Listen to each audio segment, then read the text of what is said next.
All right, everyone. Good evening. Happy Thursday. Welcome to the Town of Cedar Lake Stormwater Board meeting for February 1st, 2024. If you would please stand up and recite the Pledge of Allegiance with me.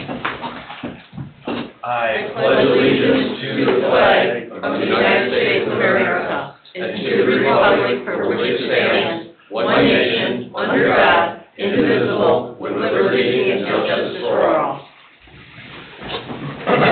Get it started tonight. If you're here to sign easements, please go ahead and go to the front glass there in the main office and ring the bell. And getting started here, Wendy, can we start the call to order with a roll call? Ryan Lisek. Here. Patrick Conlon. Here. Benji Kinchelow. Here. Don Oliphant. Here. David Austin. Present.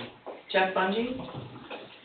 Eric Bosma. Here. Julie Rivera. Here. And Wendy Schmidt. All right, thank you very much. In regards to the agenda from our last meeting in January, did the board have a chance to review the minutes? Yes. Okay. Mr. Chairman, I'll make a motion to approve the minutes from the January 4th meeting. I'll second the motion. Patrick Conlon. Yes. Ryan Lisek. Yes. Benji Kinchelow. Yes. All right, moving on to claims. We're presenting the claims for the different funds and accounts. Is there any questions or anything regarding that you're seeing there? I just had one. Maybe, Dave, you could clue me into this a little bit since the clerk treasurer's not here tonight. There's a couple debt service items on here. That's just bonds that, It is. okay, for stormwater. Stormwater participant, So how often do we see these? Just, usually twice a year. okay. If they're bond payments, they're. Yep, it says bond principal and interest, yep. So it's probably in July and, February and July, or February and August. Okay. And then I guess since we've not done much of this before, I mean, is it safe to say that the clerk treasurer just took care of that in the past in terms of the payments? I mean, or did the council approve them normally, or? No, Okay, the storm board would have okay, taken care of that in your claim docket. okay. That's all I had.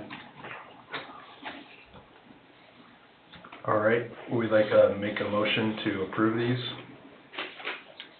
Mr. Chairman, I'll make a motion. I believe we have to, if I had to guess, David, correct me if I'm wrong, do we have to have a motion for each one of these funds, or no? You should. Okay.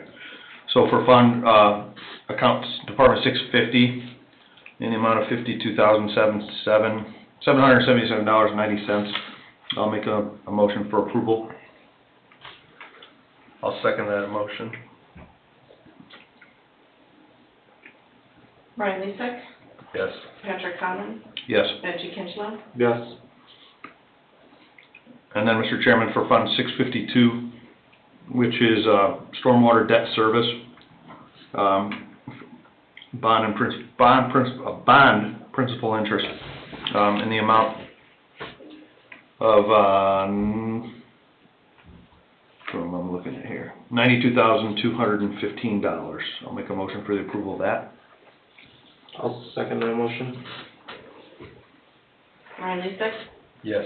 Patrick Conlon. Yes. Benji Kinchelow. Yes.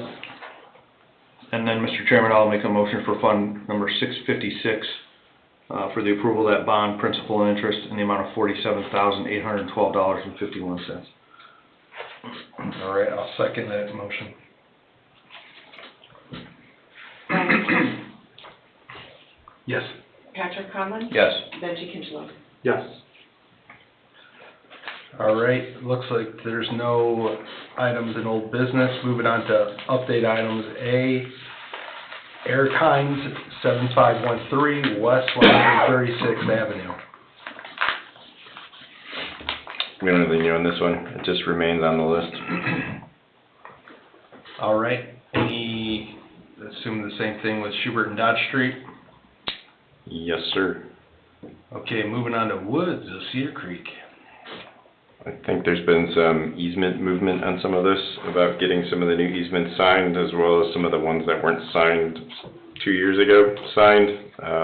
I don't know where that has gone. I know staff's working on it, but beyond that, that's about all I know. Okay. Moving on to the brewing property, 14335 Truman Street. Any update? I think Eric's got an update on that. We went over there, was it last week, Wendy? Yeah. Last week, he called Wendy and said his, garage is flooding again, so we went over there. He was out there digging little ditches everywhere, so, he asked us if we could maybe cut out some of his driveway to put like some type of little trench from like his garage to the parking lot of the apartment building, and we did, and it seemed to work. He came back Friday and said that it worked, so. Okay. Thank you for doing that. But we still have to go back and remove the saplings, not the big trees, and then we will, try to flatten out some of the very end of the street so it stops collecting water. That's where all the plow, when the plow plows it, that's where everything goes, and so, he seemed to be happy about it, so. Good. Okay, we'll keep that one on for update items. Yeah, I know he did mention something about still wanting to maybe possibly put a basin there and then run the pipe out to the lake, but at this point, I think he's more worried about his garage actually being extended, so. All right. Thanks, Eric. You're welcome. Moving on to public works projects, we have the Julian Gibbons property at 6425 West 145th Street. How are easements coming on that? Staff has them, and they're in the process of getting them signed. Gibbons would only require one, Malakar's to the south. But I don't know the status of that, but I know Margaret's working on it. Okay. So I guess that'd be a similar comment to item B as well, Mr. Latz. I think Justin's in attendance. I think you've been contacted, right? Yes. Okay. There's a bit of a snag with his neighbor, the Sullivans to the west. Mr. Sullivan is noted as the person who owns the property to his west. He unfortunately passed away several years ago, but the property is still in his name, so that's going to be a small hang-up about who potentially signs that easement. So I found that out 2 days ago. So I think the son might be living there now, is what I heard. Do you want me? Sure, if you want, then you might know more about it than I do. Just state your name and your address, please. My name is Justin Lass. I live at 7320 West 140th Place. This information became available to me, unfortunately, the same day, because I was able to come in the morning, see if we could get all of our easements taken care of, because it's been a project we've been working on for a while, and that information was disclosed to me. I don't know how that's going to be resolved on their side. Yeah. And I know, just based on looking at his easement document that was provided to him and mine, I know we were thinking about taking 5 feet from him, 17 feet from mine. And I don't know if I can share this with you, because I know I've got two of them, if someone else would like to take a look at them. Because I don't know, I wish I put this on the microphone. Is it absolutely required? I know we're talking about tying in grade, having that 5 feet, because that 5 feet will go to his garage from my property line. I went out and measured it and wheeled it this morning, as a matter of fact. So it looks like we still have a little wiggle room. I'm not telling anyone how to do their job by any stretch of the imagination, especially when dealing with grading and taking down trees, but it looks like we may have space right there. It's more some of the tree removal that I think we're probably going to get into as being a problem. Yeah. Because if we don't remove it, then we're most likely annihilating most of the root ball, and it's going to fall anyway, so I'd rather just take it down now. All those, based on that document and having everything sized up, all those trees do fall on my property though. So Yeah, I mean, we're only taking 5 because we think we can get it within Yeah, that 5. And we'd rather have it than not have it in case we do need to get on there. Completely understood. I think we need to do a little more research to figure out if it's an easy fix to get somebody to sign that Yeah. on behalf, if it's a power of attorney or something like that. Yeah. I don't know, that's more in David's court, but, Yeah, since we just found out about it, I think we need to at least discuss it internally a little bit more I about understand completely. if it's gonna be super difficult, if it's not difficult, Yeah, and then we may pivot. And Yeah. we may say we don't need it, and we can see what we can do on our parcel Yeah. anyways. I just wanna make sure that we're still able, hopefully, if it doesn't conclude with them being able to provide us with anything. still- No, I still think it'll proceed, we just may Okay. have to modify something. Yeah, be a little bit. Just to more- be a little more cognizant of that we have to stay on a line versus cheating a little over it. No, understood completely. So, let us do a little more due diligence and Yeah. what we gotta do and see how we can handle that, and we'll Yeah. probably have a better understanding hopefully by next meeting.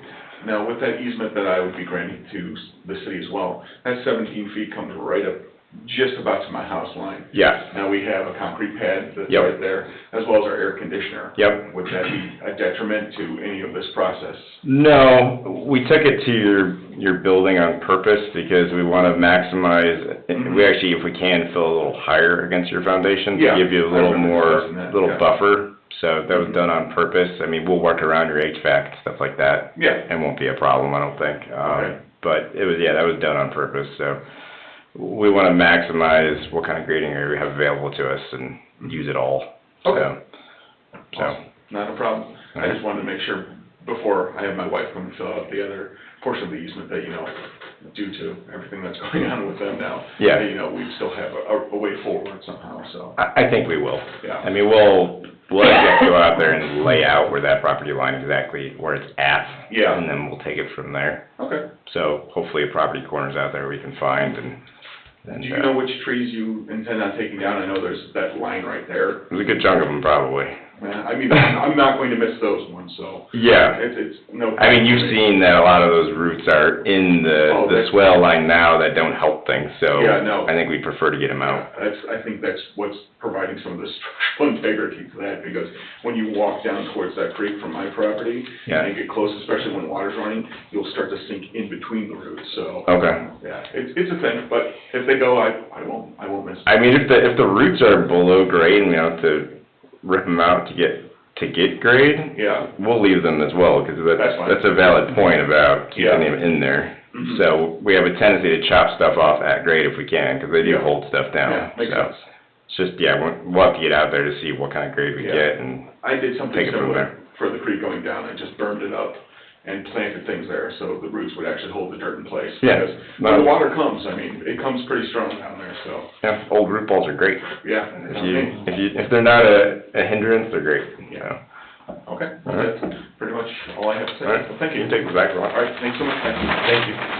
Thank you. Okay, moving on to new business, we have the Angie Mikolajczyk property at 12806 Lee Court. So this was the last minute addition to your packets, we'll call it. Color drawing there, I actually ran out there this morning since we have finally seen the sun, it's a nice day to go out there. I spoke to Angie when I was out there as well. So, kind of the history of this parcel, so this was one of the first houses built in this Lee Cove subdivision. Sat at foundation for several years, went through a couple bank ownerships, finally got completed around 2010. The rear yard drainage around there is not great, certainly wasn't built to what was approved in '06. And unfortunately, the property to the west, kind of drains onto their parcel. And there was supposed to be a swale line on the shared property line that was never really constructed. The grades you see on the exhibit show it going to the north, but that's not really indicative of, close-in grades along there. The parcel to the west that has come before Plan Commission is no longer on the agenda, but there is some discussion about potentially that owner making that a 2-lot subdivision with 2 new lots, residential lots. And that would actually solve this in some respects, because they would be required to essentially install that swale in the rear yard. That'd be one of the caveats of any kind of approvals. But like I said, that is no longer in the agenda, so I can't guarantee when or if that will return and when something may be built on that parcel to help alleviate this problem. The red lines on the map show the parcel, so that's kind of like a T-shaped parcel, so to speak? Yeah, the red lines are the parcel data from the county. Orange line's obviously Angie's lot. The dashed blue line you see on there is kind of the, call it tributary drainage area that drains to her rear parcel and then out to the north. All that drainage kind of fires off north to, you'll see up on the kind of the top of the drawing, a yellow storm sewer. It all kind of drains down to an existing 10-inch PVC pipe that funnels water to the east and then into a swale line on that purple and then into the wetland that ultimately drains back south under Lakeshore Drive. So we have grade to make this work. It just was not graded well when the house was built. It's pretty flat back there, kind of from her porch or deck out to kind of her property line, and she takes on water from the west property joiner as well. So if those parcels ever develop to the west, they would be required to plat a similar drainage easement, which is on Angie's parcel, 15-foot wide. They would most likely be required to plat pretty much something identical and actually create a rear yard swale that takes it north, as it was intended back in '06. So that potentially could be solved with that application if it ever comes back. If it does not come back, we could, and probably our recommendation would be to install some type of under drain and shoot it north. She's kind of dug her own little, we'll call it a decorative pond, at her southwest corner of her lot right now. It kind of keeps it away from the foundation. We would most likely put some type of structure there within the drainage easement, and then most likely do a perforated under drain and shoot it north, because there is a pretty severe hump kind of at the limit of, call it the north side of the dashed blue line. We would have to take that down probably 2 feet to catch grade. It's something we would do probably with the western property joiner if they ever come through, but doing that on its own, I don't know if it's worth it, and I think an under drain is probably easier. So Angie was very, very kind in the fact that she kind of understands that. So I think for this, it'd be a recommendation to kind of hold for now and see what happens with the western property joiner. If that doesn't move forward, then we can put it back on the list about potentially doing something within the existing drainage easement. So I think Angie was okay with that kind of, we discussed that this morning. As long as my decorative pond's okay. Yeah.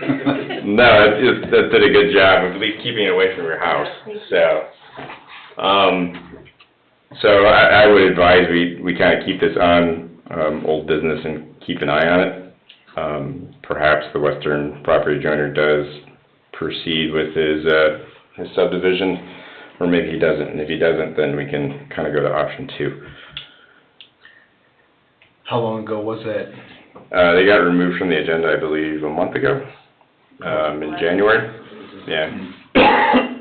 So, and you can see the second page is actually the original kind of engineering drawing, we'll say, that was from 2006. I mean, the plan was to have 5 feet of fall from her, call it her southwest corner to northwest corner. That clearly wasn't installed like that. So this is before we required as-built, and I always refer to it as the Wild Wild West period. And that, yeah, I mean, this subdivision in its own right has a whole lot of elevation change across it, so a lot of the residents here kind of have some elevated finished grades and some challenging topography to get through. So, yeah, unfortunately the rear swale just was not installed as it was supposed to be, and that's what's holding water back there now. So it's something we'll keep an eye on, we'll keep it on the list.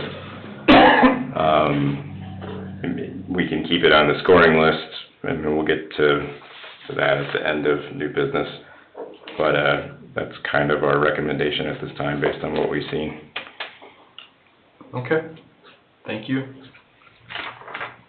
So keep that on, under old business. Moving on to Randy Schmidt at 13402 Schneider Street. I don't have anything on this one that's new. Cook subdivision's an old subdivision that has some, eccentricities to it, we'll call it. A lot of the storm sewers in the neighborhood are old. There's a lot of blind bends in them. A lot of them exist outside of easements, and its primary outfall, which is a twin detention basin located at 135th and 41, isn't even on outlot, in an easement, anything like that. It's down here. So I think we're all aware the system suffers from probably size issues, maintenance issues. Problem is getting into some of these properties to maintain them, and any increases or substantial changes to it would be expensive. This subdivision is part of our master plan. It's not one of the higher priority subdivisions compared to others. It's one of the 10 in the most recent one from 2021.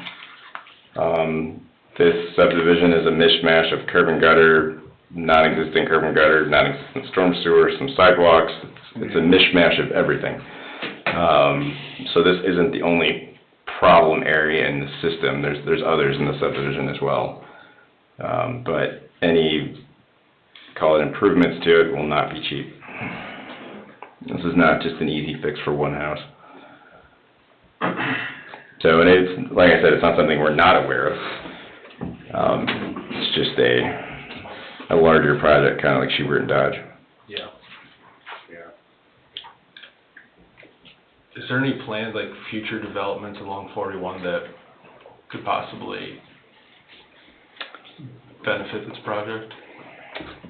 Probably not. It's not even the problem about the detention basins, being located next to 41. It's kind of getting the water to it.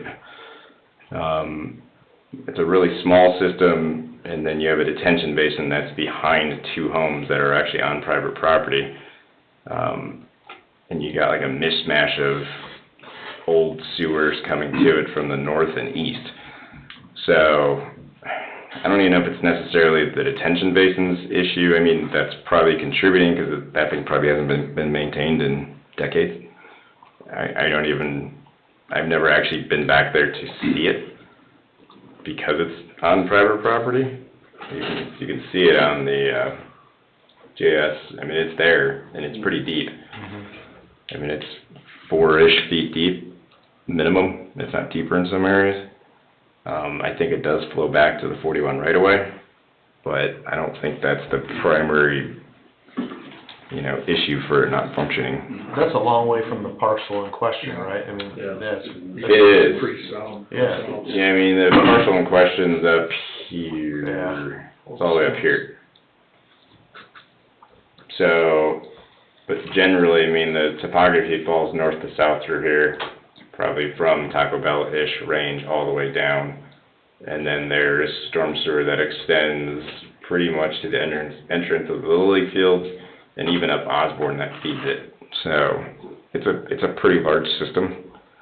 And if you're ever out there, you can see like the different curb types, the different inlet types. Like it was built kind of over time and kind of piecemealed in a way. Yeah, we just fixed one today on 133rd Lane on the very end, and he was complaining that the cars were driving over it when they turned around because it's a dead-end street. Well, we pulled the storm lid off, and it was a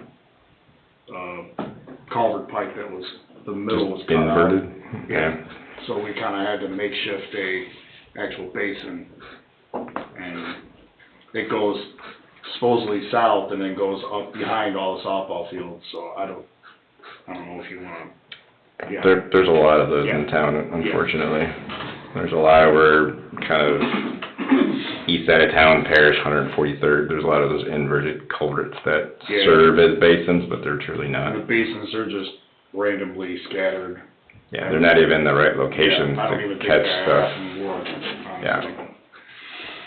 So, I mean, this would be taken care of in some respects if you redid the entire neighborhood, because you kind of need that, because Yeah. a lot of the, like, like Eric said, a lot of the inlets aren't even the right locations to catch adequate Where does it end up? drainage. Where does the outfall for all of it? I think it ends up somewhere in the US 41 right away. So there's a sewer that kind of parallels, it actually kind of starts around Taco Bell and heads south. Where its primary outfall is, I'm not sure. It actually might be over here, kind of in the Muirwood subdivision. That's where I thought it went, but I'm not sure. Huh? I think it goes to Muir Woods, but I'm not sure. I'm not positive on Yeah, that. like there's a big cross culvert here next to the Bible church. I think it roundaboutly crosses somewhere through there and gets into this ravine and then out towards West Creek. I think so. Yeah, it's a interesting system, And for you lack said of better that words. in 21, they did some improvements to the roads there? No, so 21 we updated, so we created a subdivision master plan back in 2015, something like that, maybe even earlier than that. And we had gotten through 5 or 6 of the 10 in there, so we updated it to bring it back to 10. And this is kind of one of those 10, and we're working through them. Shades was the priority, that's what we're doing now, but I mean, even that one has a phase 2 component to it that's not funded yet. Noble Oaks has been designated as kind of the number 2 one, and that one's huge, it's the biggest of the 10. So, and then we start peeling off down the list. We've done some improvements to the other 8, primarily just roadway improvements, not installing storm sewer, because we can do that a lot cheaper than, you know, doing a mass recon and curb and gutters and storm sewer, and that gets, you know, you're into the millions at that point. Yeah. So unfortunately, it's just one on a laundry list of older subdivisions that probably need a full recon. Because I mean, I think we repaved these roads in 2015, 16, 17, something like that. Something, I yeah. think we used a bunch of CDIT money for it. But I mean, those were just mill and overlays. We did isolated curb repairs when we had them, but that's a Band-Aid. Yeah.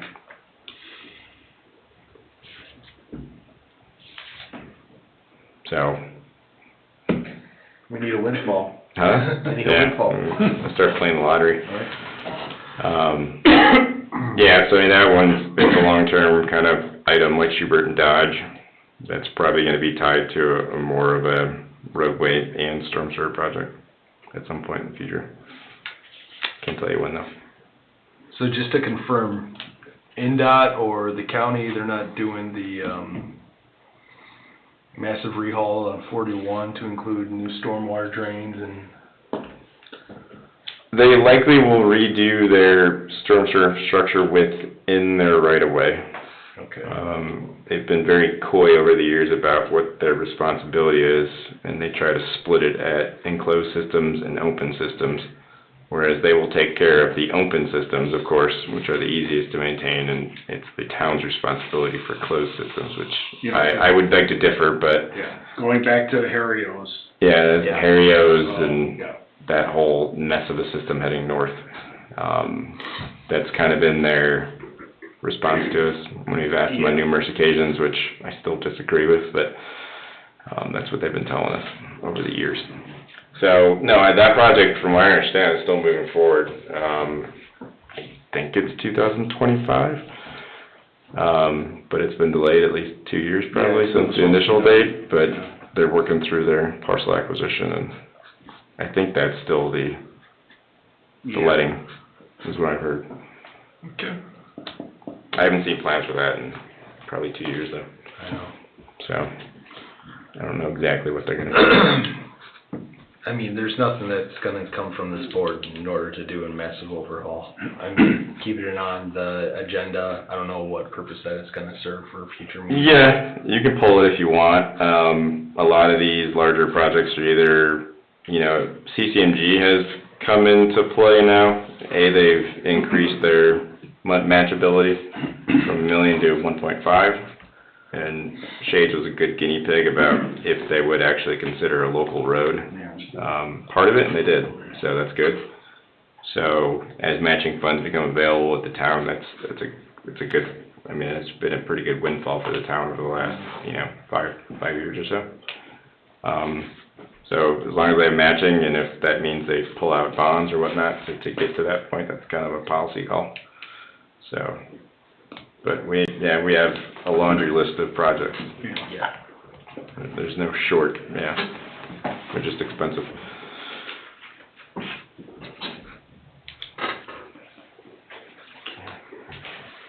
And then, go ahead. I was just gonna, I have a C. Hit us. Kind of the annual ranking. I'm not aware we've gotten a projected budget for '24, but I didn't know if you wanted to do another ranking to select. I know we still have outstanding projects from '23 we need to get done. But, and without that number, that's difficult. But if you want another list put together for this calendar year to rank, we can have that ready for March if you want, or if you want the number from Jen first. It's probably better to have the number Okay. instead of counting our chickens before the eggs hatch. True, I just figured I'd bring it up. I mean, I love to plan, I love to get stuff done, but I think that's something we can discuss in March too. Yeah, I can talk to Jen, see if she can get a projection together for what the '24 budget's looking like. I know a project from long ago kinda came up, a week or two ago with Tim. We call it the Wilson Ditch Project. It's up here. There were two versions of it. They actually got recommended by the board a couple of years ago. They just never got done. One was kind of redoing a lot of the, where am I here? Redoing this ditch line, because it's starting to kind of collapse on itself, but we didn't get easements from Mr. Wilson here. But we were gonna do a project up in this corner right here. There's a ton of water that shoots down this hill, and this is Mrs. Wilson down here. We were gonna install some drainage here, some inlets to pick it up. And I think Public Works is gonna do it on their own, that's what Tim says, I think.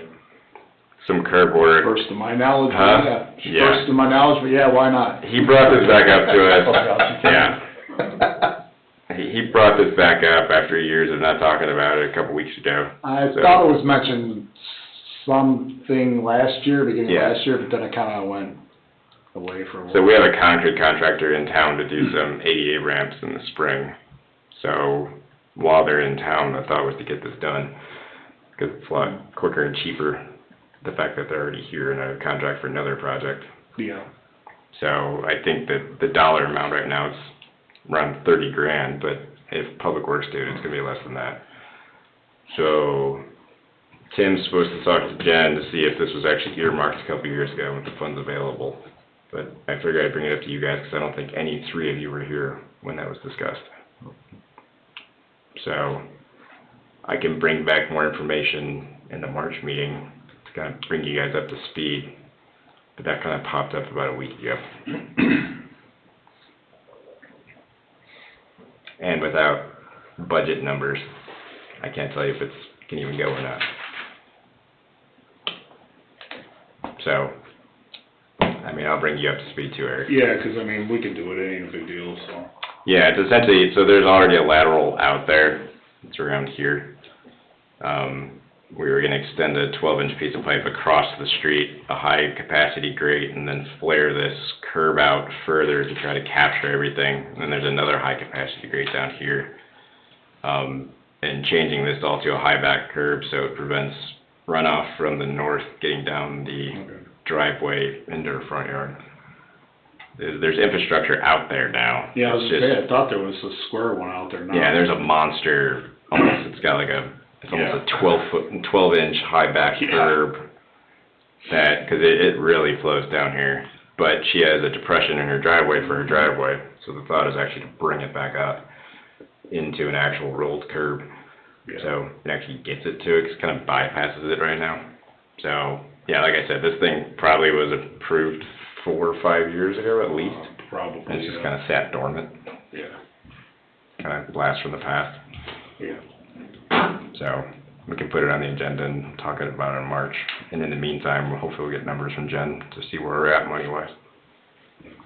So we're saying look at the dollars in March and then Yeah, maybe in April do the ranking, is that what you're thinking?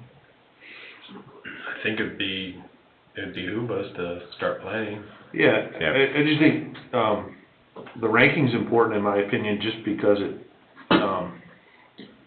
it's not just a ranking system, but it prioritizes which jobs we're gonna do, right? Yeah. And it carries over from one year to the next, theoretically, right? Woods of Cedar Creek, I mean, is slated, I just think it would be a disservice to somebody that comes in October and we don't rank them until October, and then someone like, Angie is here, and maybe her, right? Yeah. No, I agree. I hate to push her off for another 2 years, right? Yeah. No, transparency-wise and everything, Yeah. that's good. But yeah, I think especially since we didn't do a whole lot last year, and now we're rolling 24 budget into it, it'd be nice to kind of know Yep. where we're at Yep. now and then what we're trying to throughout Yeah. the summer. Absolutely. Okay. Do you have the address so that Wendy can add that? 8337 West 128th Place. In fact, I think the last time we talked about this, that property to the north of her was all trees. I don't think the guy across the street bought that property from. Yeah. It was all woods there, I think. It's the guy in the corner that owns a lot of that. Now, he cleaned it all out, and he's parking trailers and stuff up there, so. I don't know if that helps or hurts the I don't know situation. either, but. Probably is not a huge change, but just something that kind of came to our attention, so figured I'd bring it up. Thanks for bringing it up. Mhm. Okay, moving on to public comment. Mr. Chairman, can I just butt in first? Absolutely. So this is something that was mentioned at the last town council meeting. I told the council I would bring it to the board. At the last council meeting, we had public comment by Mr. Wilkening, mentioning the Wicker Meadows storm project, which was, well, I can hand it off to Don in a minute. So he was questioning whether it was actually solved or completed. I did get a call from my neighbor, who is the most affected house by this, and she feels that the next 100-year rain, she could experience flooding in her backyard, her home, if that were to happen again, and she feels like more could and should have been done on this. Tim gave a good explanation on the work that Public Works completed. It was there was a lot of work done about, would you say 3 years ago, Don? More than that. Yeah. It was probably 5+. Oh, Yeah. time flies. So I just asked Don if he, had anything, if he could clear some of this up. Like I said, the homeowner does feel like more could have been done. We tried to alleviate it as cost-effective as possible while still making some significant changes to make sure that this doesn't happen again. So, Don, I will hand that over to you. Yeah, not to get too deep into this, but this has a history dating back quite a while, ever since this Wicker Meadows subdivision was constructed. Over the years, the town has initially built I think it's a 36-inch bypass pipe kind of around the southwest corner of the subdivision. Essentially, there's a whole lot of tributary area to the south that comes north and wants to kind of cut the corner Wicker and kind of shoot around. When that subdivision was built, they didn't take that into account.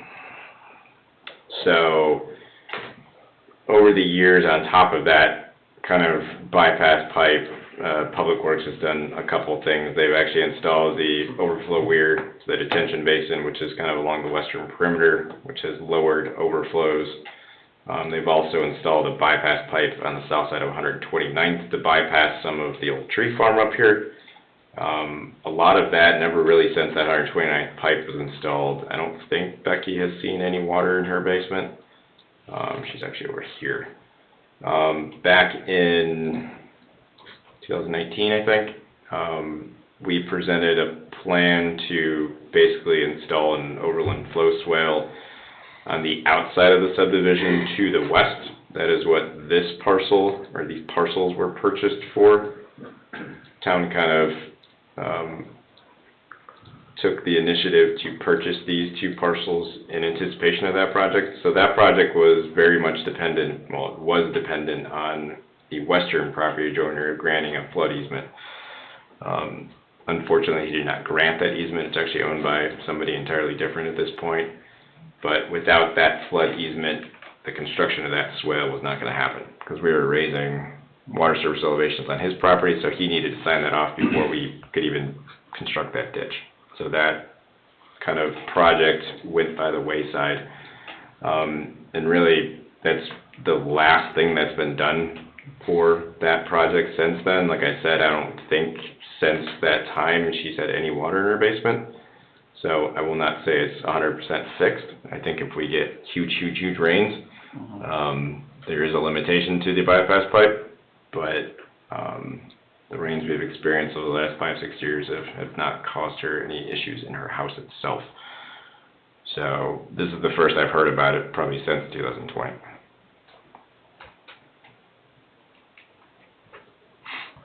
So that's the update that I know. It's a very quick history to a lot of, and we've done a lot of studies on this over the years, so. It's a very lengthy process. Did you have a memo? So we did write a memo, I don't know if it was circulated or kept internal, that did say the house is reasonably safe from flooding as we call it, the FEMA term. Based on the current rainfall data that we require in our stormwater ordinance. So there are other rainfall data that are higher than that other municipalities use. But that memo was based off of what we call TP40 data, which is what our stormwater ordinance requires. So, again, I don't know if that was actually distributed, because I think it was an actual confidential memo. I don't know if it stayed within the town or was distributed to them or not. Mr. Austin, do you know if that was distributed to the homeowner? I don't know. Fresh my memory. That's why I'm asking Okay. it, and there would be nothing confidential in that letter or memo. Okay, I mean, the one we have in our files is labeled as confidential, that's all I know. And that's the only one we have. So the town probably needs a copy of that, Tom. Well, they have a copy of it. It was distributed internally, I just don't know if it was made public. Well, we've had 4 town managers since then. I know. Yeah. If you could redistribute that to the Help us out a town little bit. manager and I the will. council and this board, that would be great. Thank you. This all got triggered by a communication from, I think Becky Goldberg, to somebody here in town administration. That's the only reason we started talking about it again in the last month or so. That's not, I got a different impression that someone else brought it up, and she was calling me to let me know someone reached out to her. Well, I thought somebody told me there was a note or a communication Okay. asking when the improvements were proposed for which the easement was acquired. We bought an easement. The easement was $15,000 done. I don't know the cost. That was the cost. and- 15-2. And it's, thank you. So, I'm not sure if I don't remember who the original homeowners to the south were. I think they were the Alders. Mr. and Mrs. Alders. Okay, they still own it. I didn't know if they had sold it or not.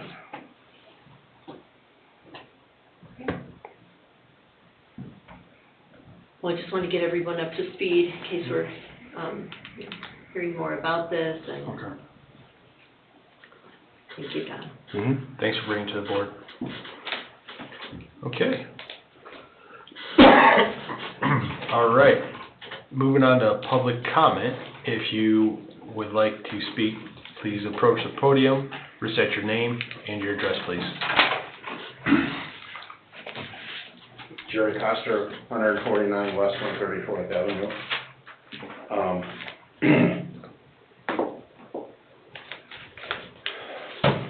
We've been in Summer Wind subdivision, and it's been a nightmare trying to work with that builder. But the reason I'm here tonight is I got a couple of questions. Between 133rd Place and 134th Avenue, there's homes, and with their backyards going into, I guess, a couple drains. I'd like to know where that water goes to. Does that go into the retention pond? It does. Does it go into the city sewer? Detention basin. Huh? Detention basin. So everything in that subdivision goes to, okay. Yep. That's not what I wanted to hear, but anyhow. Because when you fertilize, they fertilize the grass, and then all that stuff washes down, and goes into the pond, and now we got another issue. That's not your concern, I know that. The second concern is, I don't understand, I've been told this is the way it is. When the builder built the 9 homes around the retention pond, the 4-inch pipe from your sub pump goes to the back edge of your property. And then from the property, it shoots downhill into the pond. So every time your sub pump goes on, it shoots the water down into the pond. And 2 problems happen with that is because eventually, over the last 3 or 4 years, the water just keeps pushing that ground down into the pond. I don't think that's a good idea. And what I've done is taken that pipe and put it underground with a surge, but the other 5 or 6 around there are not. So what happens is the water just pushes that water down into the pond, and then when the landscapers come to cut the grass, they just slide all over the place because the water is running down on the grass. And we tried to address that with the builder, and he says, that's the way the city code is, and I'm not gonna do anything else with it. So whoever's fighting between the builder and the city, I don't know about the other subdivisions, but I think that's a poor design. I think the builder should have been responsible of putting drainage pipes all the way down to the pond. So I'll tell you, this is one of the last subdivisions that was allowed to do that. All newer subdivisions, kind of after this one in 2018, kind of have what they call perimeter systems that are adjacent to ponds. So they eliminate, the point sources that come from your sump pump. This is probably one of the last ones that doesn't have it. Everything past this one has them now. So the homes that don't have basements in the subdivision, where does that water get pumped to? Well, they wouldn't have a sump pump if they don't have basements. Don't you have a pipe around the perimeter of the house? They have a perimeter drain. But I don't know if they need them for slabs. Don't know. Typically, I don't know if you need a perimeter drain for slabs. Because typically your perimeter drain goes into your sump pit. Right. So basically, no water in that subdivision gets piped down the city sewer, which we pay huge taxes for. No, sump pumps, perimeter drains, they should never be attached to sanitary. Perhaps older 50s houses probably have that connection, but newer houses, that doesn't meet code. So because the builder doesn't have his bond money back, there's nothing you can do to force him to do We that? cannot. That would have been something that he was essentially grandfathered into. Our codes in 18 didn't have that requirement. We have rear yard drainage requirements, but not when they're not when they're immediately adjacent to a pond. Okay, my final question, complaint, whatever you want to call it. There's issues there in Summerwinds. I'm sure that the town somewhere knows all that. I live on lot 69, and when they built on the west side of the house, the swale goes like this, okay? But if you look across the street and all the other ones, they're all like this, very low, but ours is like this. So I don't mind if the water rolls down when it rains into your swale, but it never gets down to the lake, okay? So I've read what you sent to the councilman who sent it to me. I think there's approximately a 2-degree pitch from the front of the house down. My opinion, that's not enough. That's a lot. I mean, our minimum is 1%, which any good grader should be able to hit that. And we allow a 0.5% if they bust it, as we call it. The problem with kind of long, and I said this. What happens is, I understand what you're saying, maybe that's 2%. When they built the house to the east of me, a year later, I had the surveyor come and said, could you kind of survey, see if, no, he says that's not within the guidelines. Okay, so I live with it. But what happens is when that water comes down, and I still don't understand why it has to come down when all the other neighbors are like this. Now the water comes down, and now the problem I've got on the east side, the water rolls halfway down and then stops because it's just sinking. And so now I don't know what to do. On the west side, the landscaper scalped my grass, and he comes out and throws two rows of sod out there. Oh, okay, that really makes it great. And then, 2 years later or a year later, that sod actually sinks. Yeah. And now I'm sitting with both sides of my house, the water's not rolling down. And you can say what you want, but you can go to Menards and buy this drain pipe for $2 a foot or something, and you got the problem solved. And I don't understand why you don't hold the developer, 2 degrees may be fine, but then put 50 yards of drain pipe in there, so when it does settle, that the water does get down there. Well, we can't do drain tile between every house in a subdivision. You're not doing it, it's the builder, put that Well, on. they're not gonna do it either. That's not part of any code, so we can't really force somebody to do that. That would be horrendously expensive. Typically, if you have a 2% grade on a house, it should drain. The problem with that theory is that, and I think I said in the email to Nick, is that we require essentially 2 primary points on our as-built. Is that your high point, we call it our high midpoint breakover point, and then pretty much your rear property grade. So that's where we get our 2%. Now, this is a 100-foot distance between those points on your property alone. A lot can happen within that 100-foot. It also depends on when they take that survey. Some take it at dirt, some take it either at landscaping, some take it, it almost gets taken twice because, like you said, your adjacent property owner builds as well, and we get an as-built off of them, so we get to check it again. If there's, like you said, a point that sinks somewhere in there because landscaping wasn't installed correctly, or if they went and, scalped something else, like you said, we'll never know if there's a belly in those areas. We're not. Back to my point is, the hill from the end of my property down to the pond, that's probably a 30% drop. Yeah. And I don't understand why the magical number of 2%. Why didn't you raise it up 5% or 10%, so that when the property sinks, it's still rolling downhill? That's what I don't understand. You go on 133rd, down King Avenue, the street is like this. Now, people walk on it, they can do whatever.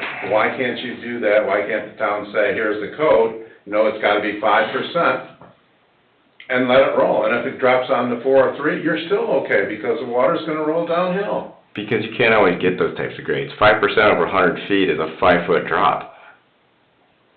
And now, my house to the pond? Well, I know. It's probably a 20-foot drop. But look at it the other way. Now you have 30 feet to your front now. Now you have a 5-foot pitch to get back to your curb grade, which now starts violating your driveway slopes. And those are gonna be like mountains.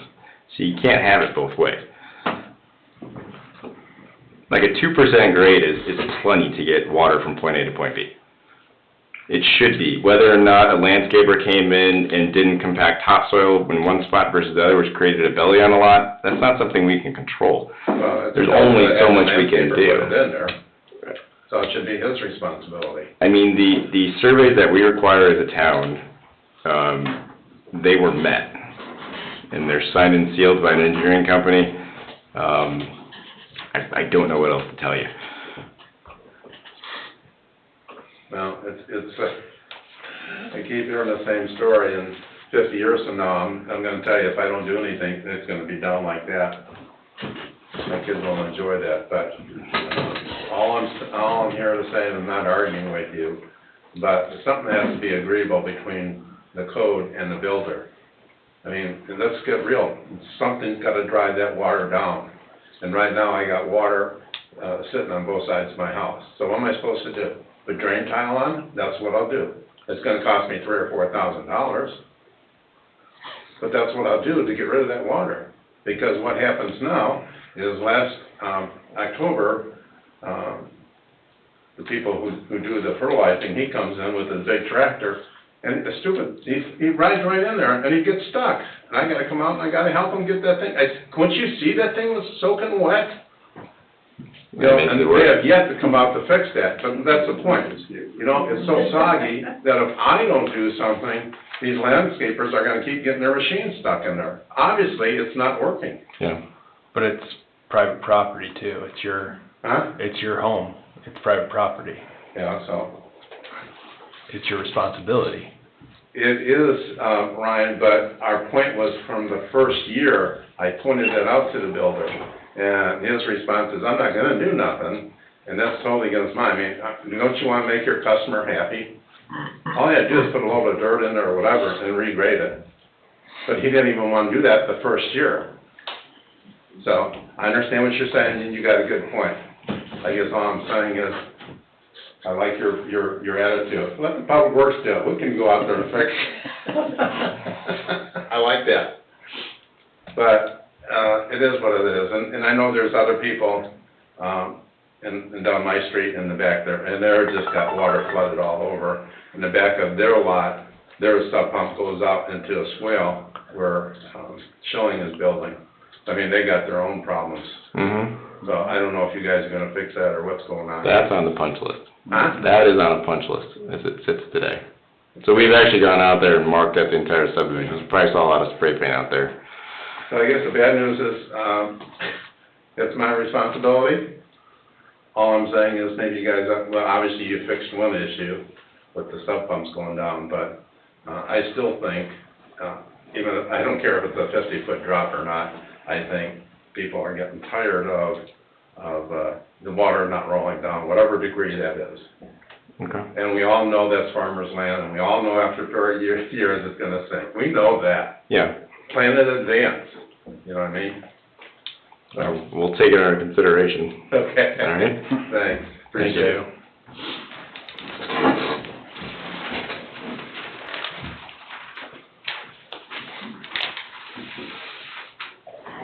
Shirley Dunbar, 6820 West 142nd Place, Woods at Cedar Creek. And you mentioned earlier the easement forms for the residents that live over there. I just wanted to let you know that I just signed one today, and we have been, several of the neighbors have also been contacted regarding it. What is the next step after the easement, Sarah? I think it's gonna be a monetary. You wait for the budget again? So that got voted third, I believe, last year. Yep. So it's on the list for third. If it continues to be third, or however we vote again in probably 2 months, if it works its way up that list and we have money to do it, I believe it would be the board's intention to do that work. All right. That was another of my concerns, this ranking of the projects. We're in third right now, and we're hoping that we go up, and Well, 1 and 2 are not gonna move. They were budgeted for last year, so if you wanna consider yourself number 1, I don't know, it's up to the board if they wanna re-rank coming into 24, or if that one stays on top, and it sounds like no. So, you won't move. So, if there's money in 24, I won't speak for them, but I imagine it would get done. okay. All right, thank you. All right, thank you.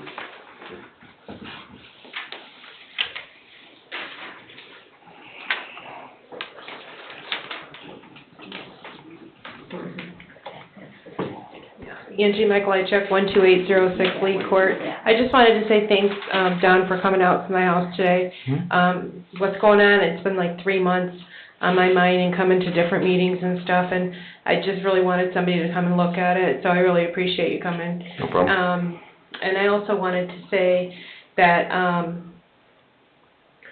part of the reason, the builder had items off the agenda at the Plan Commission was due to some zoning problems that he had with use of the property, and it appears as if he's trying to take care of that. So I'm nearly certain that he may be back on the agenda in the near future, so I wanted to let you know about that. Okay. And that's about it. I just want to say thanks. No problem. Thank you. All right, if there's no more comments, we will adjourn the meeting tonight. Thank you, everyone.